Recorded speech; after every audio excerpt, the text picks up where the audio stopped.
What's up, YouTube? If you remember from my startup video, we found a transmission fluid leak at the back of this T56. It's time to fix that. First thing to do was to remove the drain plug and drain the fluid out. After all the fluid had drained out, I reinstalled the drain plug.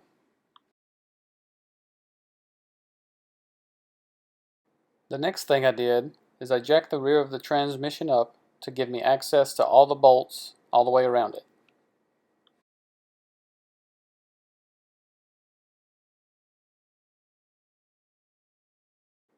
Next, I removed the shifter.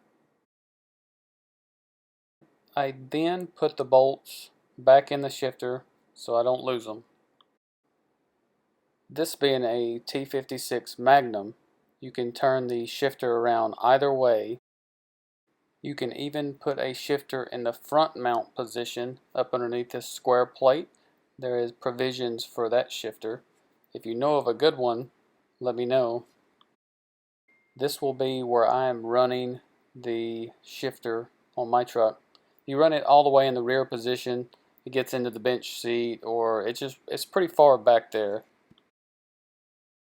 Now you take all the rear case half bolts out.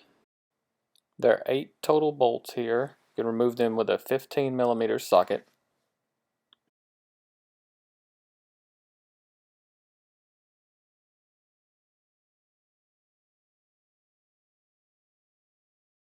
There are 2 pry points on the rear case. Use not your favorite screwdriver to pry and break the seal. Once the seal is broke, you can just remove the rear extension housing by pulling it toward the rear of the vehicle. In some cases, there's a roll pin that needs to be removed on the shifter rail, not this one.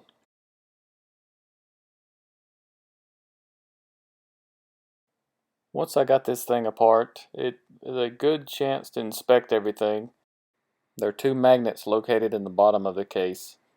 You can check those to see if there's any excess metal or debris on those. That's a good sign you've got something going bad in the transmission. Looks to be a hairline crack right here in the transmission case. I cleaned it off, tried to show you. It's right there around the bolt hole. So I'm going to try to put a little bit extra sealer on that, what I think is a crack, and reassemble it and see what happens.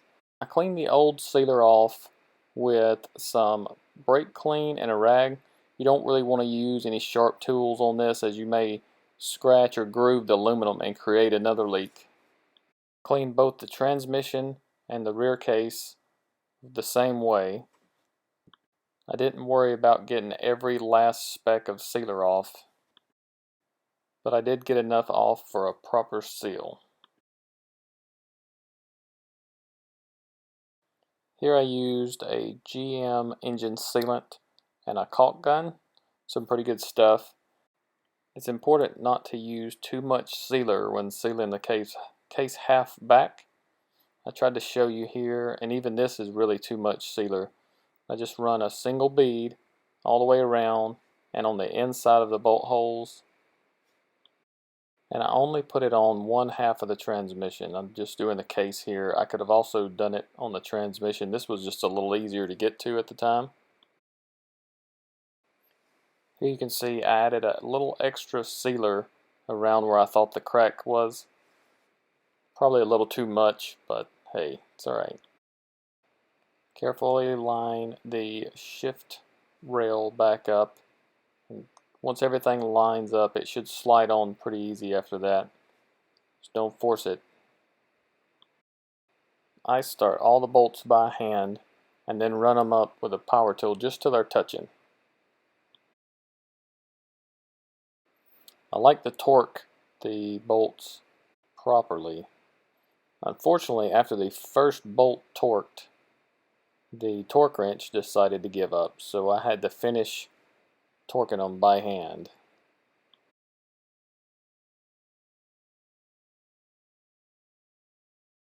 Now I did let the sealer dry for 24 hours, then I removed the fill plug and I removed the shifter and I filled the transmission through the shifter.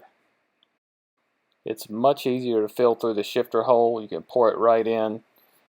Just pour it in until it starts running out the fill plug or the fill plug hole, and then put the fill plug back in, and it's done. Torque the fill plug and then reinstall the shifter. The shifter gets installed with sealer also. This shifter is temporary, so it's just filling up a hole right now.